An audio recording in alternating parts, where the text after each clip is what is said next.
ഓം നമ ശിവായ. 2025 മെയ് മാസം 14 തീയതി, കൊല്ലവർഷം 1200 ആണ്ട്, മേടമാസം 31 തീയതി രാത്രി 10:07 വ്യാഴം അഥവാ ഗുരു ഇടവം രാശിയിൽ നിന്ന് മിഥുനം രാശിയിലേക്ക് രാശി മാറുകയാണ്.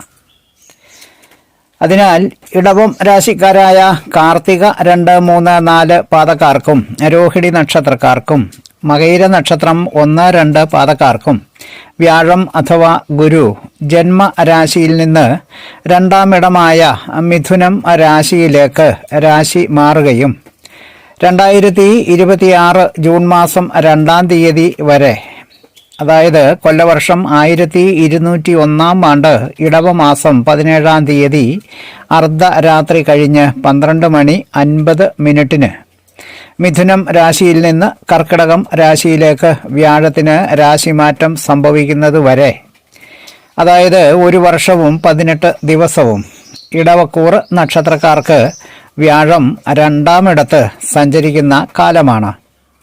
ഈ കാലം ജാതകർക്ക് വളരെയേറെ സൽഫലങ്ങൾ ലഭിക്കുന്ന കാലമായിരിക്കും. ഏർപ്പെടുന്ന എല്ലാ ഇടപാടുകളിൽ നിന്നും വർദ്ധിച്ച തോതിലുള്ള ധനലാഭങ്ങൾ ഉണ്ടാകുകയും ശത്രുക്കൾക്ക് നാശമുണ്ടാകുകയും കോടതികളിലും മറ്റ് നിയമ സംവിധാനങ്ങളിലും നിലനിൽക്കുന്ന കേസുകളിലും മറ്റും വിജയങ്ങളും നഷ്ടപരിഹാരങ്ങളുടെ ലഭ്യതകളും ശത്രുക്കൾ മനസ്സുമാറി മിത്രങ്ങളാകുകയോ ചെയ്യുകയും തൊഴിലിലും മറ്റുമായി കുടുംബത്തിൽ നിന്ന് അകന്നു കഴിയുന്ന സ്ത്രീ പുരുഷന്മാർക്ക് കുടുംബത്തിൽ എത്തിച്ചേരാനും ദാമ്പത്യ സുഖവും മുൻകാലത്ത് കുടുംബത്തിലുണ്ടായ ചില അസ്വാരസ്യങ്ങൾ നിമിത്തം പരസ്പരം അകന്നു കഴിഞ്ഞിരുന്ന ദമ്പതിമാർക്ക് പ്രശ്നങ്ങൾ തീർന്ന് ഒരുമിക്കുന്നതിനും തുടങ്ങിയ ശുഭഫലങ്ങൾ ഈ കാലത്ത് ജാതകർക്ക് ഉണ്ടാകുന്നതാണ്.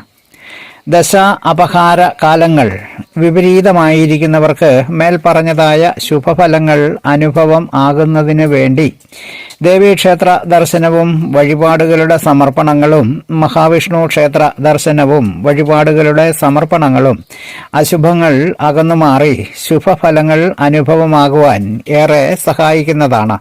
മോഹനൻ ജ്യോത്സ്യർ ജ്യോതിഷ ആചാര്യ. ഓം നമ ശിവായ.